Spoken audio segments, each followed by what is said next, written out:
प्रिय विद्यार्थियों, आप सभी को मेरा नमस्कार। आज के इस वीडियो व्याख्यान में हम बीएससी पार्ट फर्स्ट के फर्स्ट पेपर का एक महत्वपूर्ण topic Darwinism, origin of species by natural selection और थ्योरी ऑफ नेचुरल सिलेक्शन के बारे में विस्तार से अध्ययन करेंगे। आज के इस वीडियो व्याख्यान का कंटेंट आपके सामने है। Introduction, Darwin's theory, criticism of Darwinism, theory of pangenesis, and neo-Darwinism. Origin of species by natural selection और डार्विनिज्म या प्राकृतिक वर्ण या प्राकृतिक चयनवाद। डार्विनिज्म क्या है? Darwinism is the term coined for explanation offered by Charles Darwin for the origin of species by natural selection. Darwinism does not exactly mean what evolution is, but it explains how evolution might have occurred in nature. This explanation has been beautifully elaborated by Darwin in his book entitled The Origin of Species by Natural Selection. An English biologist, Alfred Russel Wallace, also arrived on same conclusion independently. अगर हम theory of natural selection की बात करें, जो कि 30 जून 1858 में announce हुई थी, Charles Darwin and Alfred Russel wireless. Darwin's theory was based on following observation: study of animals and plants in South America, Galapagos Islands and other islands, observation on animal distribution and relationship between living and extinct animals, analysis of data from Malthus assay on human population, controlled breeding and artificial selection in domestic animals and plants for obtaining better varieties since remote past। ये इनकी चार मुख्य observation जिनके ऊपर ये Darwinism की theory आधारित है। इंट्रोडक्शन की अगर बात करें तो मैंने डार्विनिज्म के बारे में आपको बता दिया है। वैसे डार्विन कौन थे, इस पीपीटी में आपको दर्शाया गया है। डार्विन एक प्रकृतिवादी वैज्ञानिक और बायोलॉजिस्ट थे जो ब्रिटेन के निवासी थे, और उन्होंने HMS बिगल नामक जहाज पर संसार की यात्रा की और उन्होंने वातावरण का अध्ययन कर या विभिन्न प्रकार के जो आवास हैं उनका अध्ययन किया और विकासवाद के ऊपर उन्होंने विस्तृत व्याख्या की। विकासवाद की व्याख्या की उन्होंने प्राकृतिक वातावरण का अध्ययन किया और विकासवाद की व्याख्या की, और उन्होंने प्राकृतिक वर्ण के द्वारा जीवों का विकास, origin of species by natural selection नामक पुस्तक भी लिखी। नेक्स्ट,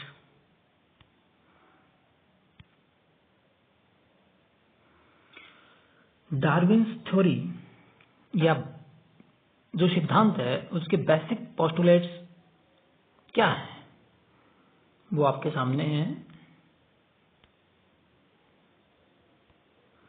पहला है इनॉर्मस फर्टिलिटी या ओवर प्रोडक्शन। सेकंड है स्ट्रगल फॉर एग्जिस्टेंस, और ये तीन प्रकार का होता है: inter specific struggle and environmental struggle. Third है variation and their inheritance, natural selection और survival of the fittest, adaptability against environment, and last origin of species. और यहाँ पर डार्विन की जो फिंचेज गैलापागोस द्वीप पर थी यहाँ पर आप इनकी चोंच में अंतर देख पा रहे हैं और ये एक प्रकार का अडप्टिव रेडिएशन यहाँ पर हुआ है और एक ही पेड़ पर ये सब प्रजातियां पाई जाती हैं। किस प्रकार से विकास हुआ है इसको आप यहाँ पर आसानी से देख सकते हैं। नेक्स्ट, यहाँ पर आपको variation in population of giraffe and natural selection favouring the long neck giraffe ये देख पा रहे हैं। लेकिन इससे पहले हम इनॉर्मस फर्टिलिटी क्या है इसके बारे में जानेंगे। तो सभी सजीवों में जनन की या प्रजनन की अत्यधिक क्षमता पाई जाती है और अपनी जो जीव जाति है उसको बनाए रखने के लिए या बनाए रखने का प्रयास करते हैं और इस प्रकार से सभी प्रजातियां जियोमेट्रिक रूप से अपना नंबर बढ़ाती हैं। लेकिन जैसे ही ये नंबर बढ़ता है तो संसाधनों के लिए सीमित होने के कारण संघर्ष उत्पन्न होता है और ये ओवर प्रोडक्शन या जो सजीवों में संतानोत्पत्ति की प्रचुर जो क्षमता है इसको उदाहरण के द्वारा हम समझ सकते हैं।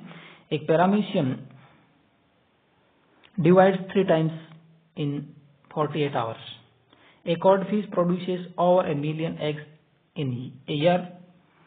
If all the eggs develop into fishes, the whole Atlantic Ocean will be full of cods in 5 years. ऐसे ही अगर हम एलिफेंट की बात करें तो एक जो जोड़ा है वो अगर लगातार प्रजनन करता रहे तो 750 वर्षों में 1,90,000 एलिफेंट्स हो जाएंगे और ऐसे बहुत सारे उदाहरण आपको प्रकृति में देखने को मिल जाएंगे।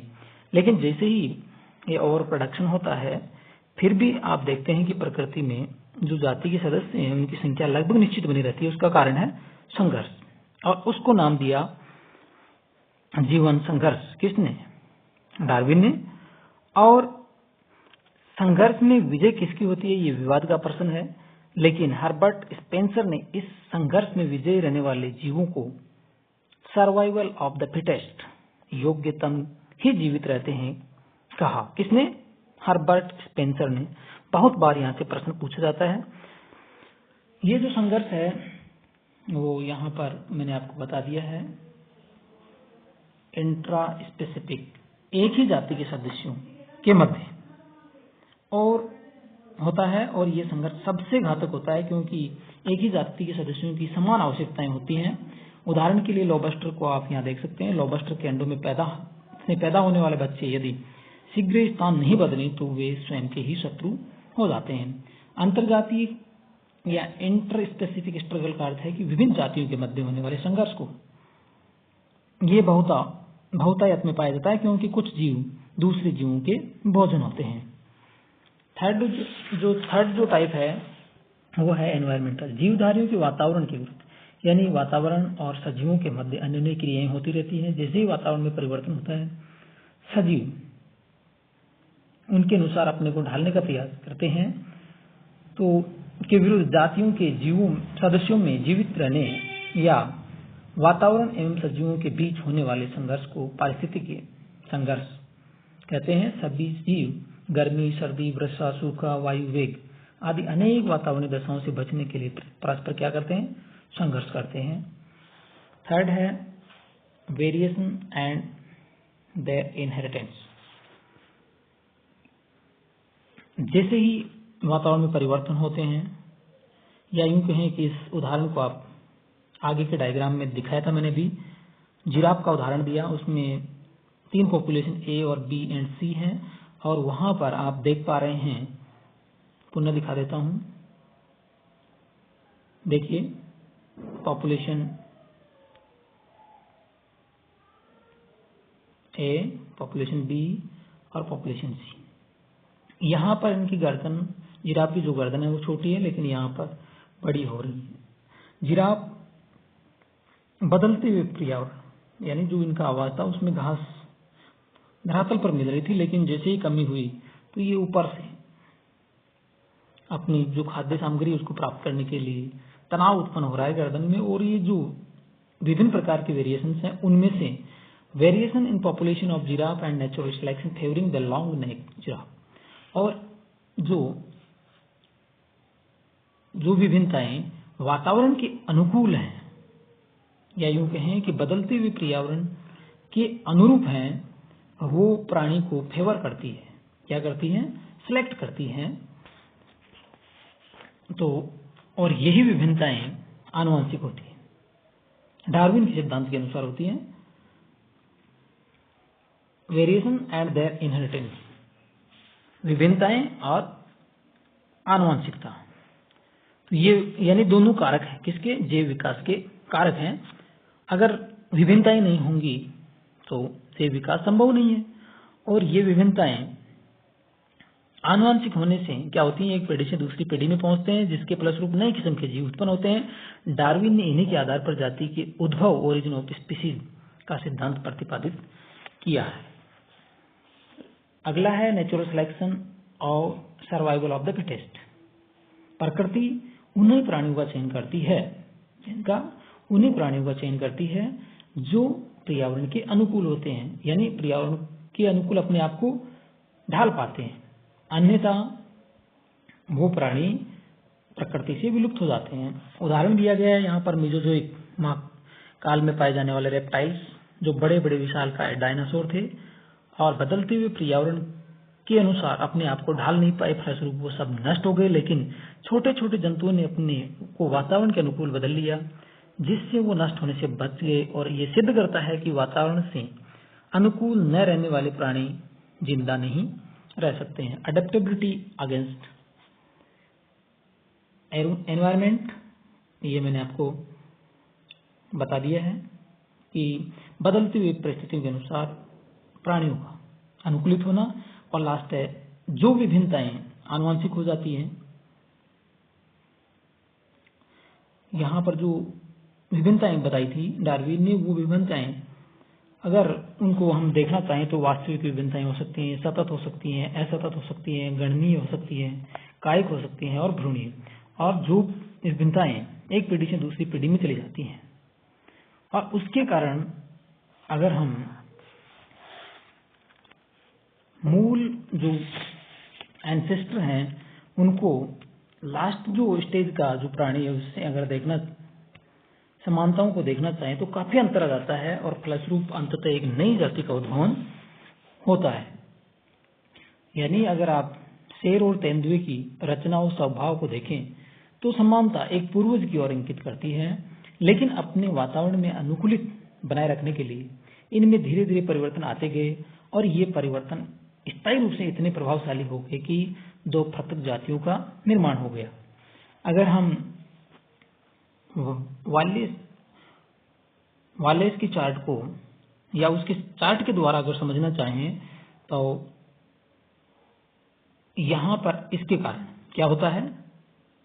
इनॉर्मस फर्टिलिटी के कारण जीवन संघर्ष। क्या होता है? जीवन संघर्ष। और जीवन संघर्ष के बाद में यहाँ पर आप इस चीज को देख रहे हैं तो क्या होगा? समृद्ध का जीवित, यानी सर्वाइवल ऑफ द फिटेस्ट। क्या हो रहा है? Survival of the fittest. और लास्ट में क्या हुआ? Origin of species. Origin of species.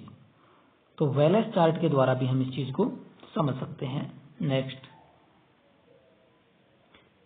ये मैंने आपको बता दिया है। नेक्स्ट देखिए, रिप्रोडक्टिव फैकेंडिटी। रिप्रोडक्टिव फैकेंडिटी, यहां पर आप इस चीज को देख सकते हैं। Tendency for geometric increase in number, सभी स्पीसीज या जातियों में पाई जाती है।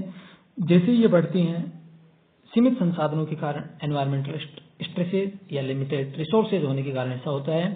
स्ट्रगल फॉर एग्जिस्टेंस, कंपटीशन होता है। हेरिटेबल वेरिएशन, और इनमें से जो विभिन्नताएं क्या हुई? आनुवंशिक हुई, यानी struggle for existence plus heritable variation, natural selection, persistence of adaptive traits and environmental changes, दोनों मिलकर के क्या होता है? इवोल्यूशन। डिफरेंसेस इन अडेप्टेशन, परिवर्तन, और लास्ट में क्या हो जाता है? इवोल्यूशन होता है।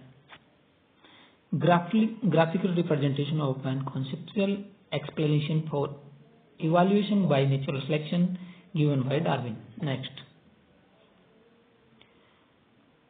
डार्विन के जो सिद्धांत है उसकी अगर हम क्रिटिसिज्म की बात करें, किसकी बात करें? क्रिटिसिज्म। बहुत सारे वैज्ञानिकों ने डार्विन के सिद्धांत की आलोचना की है। Origin of species by means of natural selection in 1859, two principles are incorrect. All species have evolved from simpler, extinct forms, not distinct, and random variation in species became a feature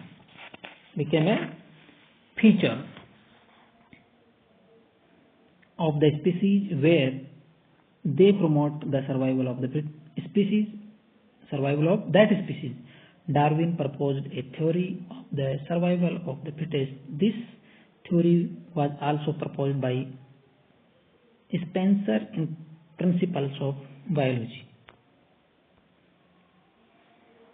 next यहाँ पर Darwin theory of पैंजेनेसिस, लेकिन इससे पहले जो criticism of Darwinism और objection to Darwin theory of natural selection की बात करें तो Richard Owen and Adam Sedgwick ने इनकी आलोचना की है। Darwin theory stresses upon all fluctuating variations which are to a large extent non-heritable and can play no part in the process of evolution. It does not explain the effect of use and disuse and the presence of vestigial organs. यानी जो अवशेषी अंग हैं उनके बारे में कुछ स्पष्ट नहीं करता है या नहीं समझाता है, and the effect of use and disuse organ, इनके बारे में भी कुछ व्याख्या नहीं करता है। He did not differentiate between somatic and germinal variation, यानी कायिक और जो जननिक विभिन्नताएं हैं उनमें भी किसी प्रकार का अंतर या विभेदन नहीं करता है। Many of the differences between the species are not to adaptive value but are simply incidental effects of genes. How and why are they preserved, accumulated and inherited? Why are the inherited characteristics not diluted when the organisms possessing them breed with others without them? Darwinism explains the survival of the fittest but not the arrival of the fittest. Natural selection does not account for the beginning of organs or how an organ can be useful in initial stage. It does not explain our specialization of a particular structure, which in some cases has led to the extinction of its possessors, like antlers of extinct Irish deer and large special tusks of Jefferson mammoth. It could not tell whether instincts are acquired and modified through natural selection or not. Natural selection does not explain the origin and development of coordinated sets of structures and coadaptation, whose effectiveness depends upon perfection.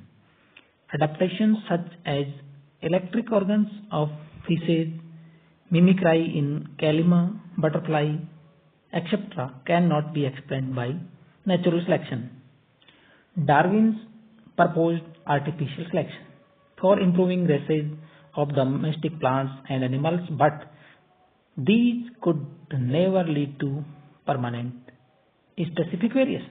Natural selection does not explain the evolution of terrestrial animals from aquatic forms, यानी जलीय जो जीव हैं उससे स्थलीय जीवों का विकास किस प्रकार हुआ इसके बारे में कुछ भी नहीं बताता है, और न ही जो कनेक्टिव लिंक हैं या जो योजक कड़ियां हैं उसके बारे में भी कुछ नहीं बताता है। Specific objection was raised to the theory of sexual selection. Sexual selection proposed by Darwin.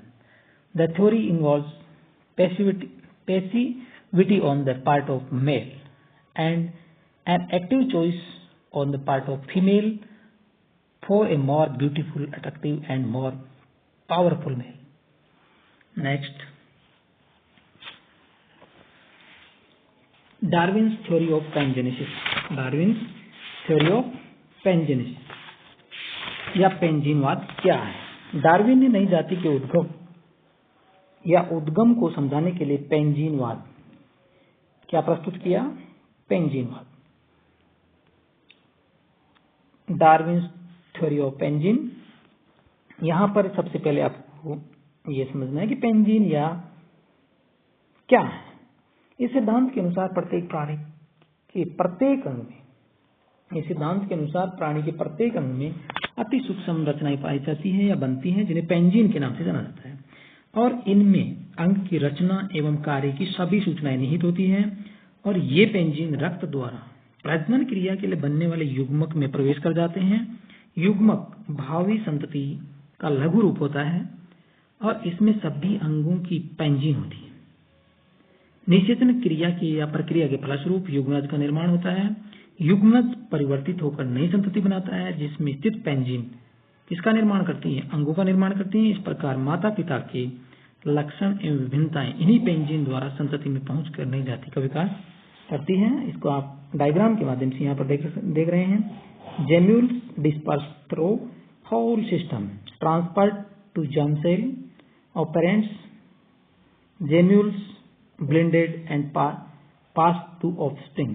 Pangenesis theory, यहाँ पर जेम्यूल्स, पेंजीन, स्पर्म, एग, और यहाँ पर आप देख पा रहे हैं कि ये ऑफस्प्रिंग में किस प्रकार से ये संरचनाएं अंग और पूरे शरीर का निर्माण कर रही हैं।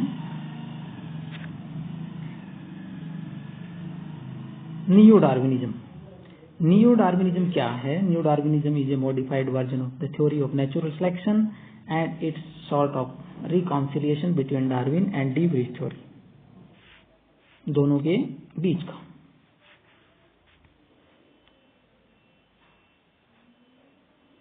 यहाँ पर आप आसानी से देख सकते हैं। Scientist contributed to this theory, Huxley and R A Fisher etcetera, ये यहाँ पर आप देख सकते हैं।